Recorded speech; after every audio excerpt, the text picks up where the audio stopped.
Shalom Betani Batam Community, bertemu kembali dengan kami dalam program 5 menit penuh harapan.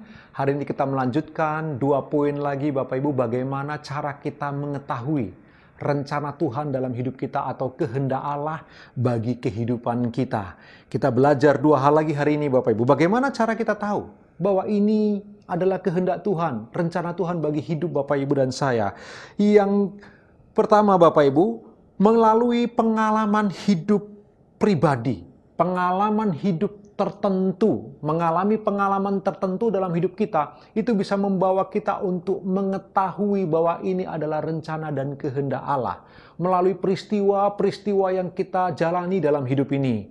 Saya beri contoh Bapak Ibu yang dikasihi Tuhan, saya punya seorang teman yang sesungguhnya dia dari kecil sudah dipanggil oleh Tuhan untuk menjadi seorang hamba Tuhan.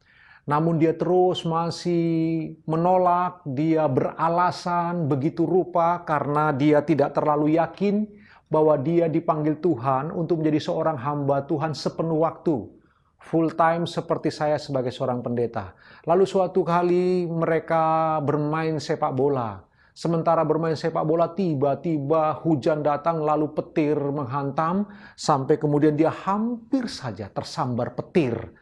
Hari itu dia begitu yakin sekali melalui peristiwa itu karena dia selamat dari sambaran petir itu. Dia yakin sekali bahwa dia dipanggil oleh Tuhan untuk menjadi seorang hamba Tuhan. Bahwa rencana Allah bagi hidupnya adalah untuk menjadi seorang hamba Tuhan sepenuh waktu, menyerahkan hidupnya bagi kemuliaan Kristus. Nah, melalui pengalaman pribadi itu, dia bertemu dengan kehendak dan rencana Allah. Dan hari ini dia menjadi seorang hamba Tuhan yang efektif, masih muda, tapi dipakai Tuhan dengan luar biasa. Jadi Bapak Ibu, pengalaman-pengalaman pribadi tertentu bisa menjadi petunjuk bagi kita, bahwa itu adalah rencana Tuhan di dalam kehidupan Bapak Ibu dan saya. Karena itu Bapak Ibu dikasihi Tuhan, betapa pentingnya untuk coba mendeteksi, coba melakukan penelitian yang tajam terhadap pengalaman-pengalaman pribadi kita. Karena pengalaman itu bisa menuntun kita untuk sampai kita tahu bahwa ini adalah kehendak Tuhan dalam hidup kita. Lalu kemudian yang kedua, Bapak Ibu dikasihi Tuhan, bagaimana cara kita untuk tahu bahwa ini adalah rencana Tuhan dalam hidup saya, bahwa ini adalah kehendak Allah bagi kehidupan kita.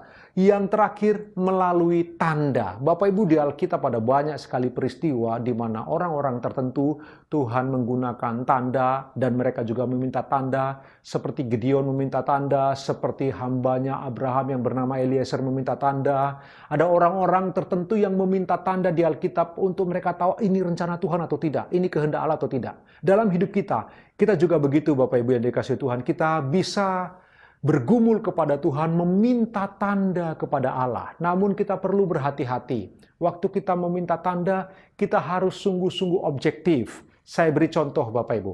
Hamba Abraham yang bernama Eliezer, ketika dia mencarikan jodoh untuk Ishak. Ketika dia meminta jodoh, dia meminta tanda kepada Tuhan. Tapi perhatikan Bapak Ibu, tanda yang dia minta, dia belum kenal perempuan itu, dia belum tahu siapa perempuan itu, pendek kata dia buta sama sekali, dalam keadaan buta sama sekali dia meminta tanda.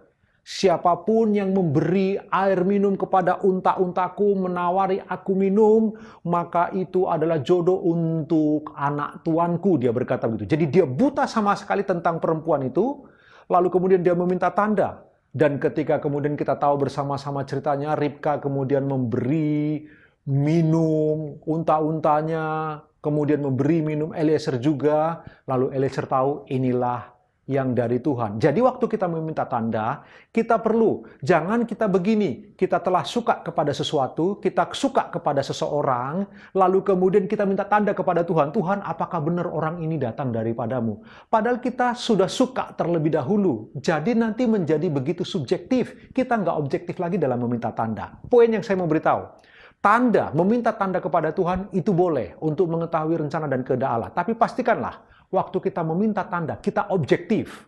Kita nggak boleh subjektif. Kalau subjektivitas kita yang bermain, kita bisa salah nanti.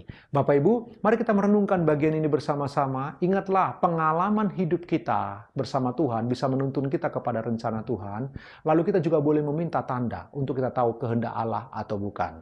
Bapak Ibu, renungkan bagian ini. Bapak Ibu, teruslah kita hidup bersama dengan Tuhan.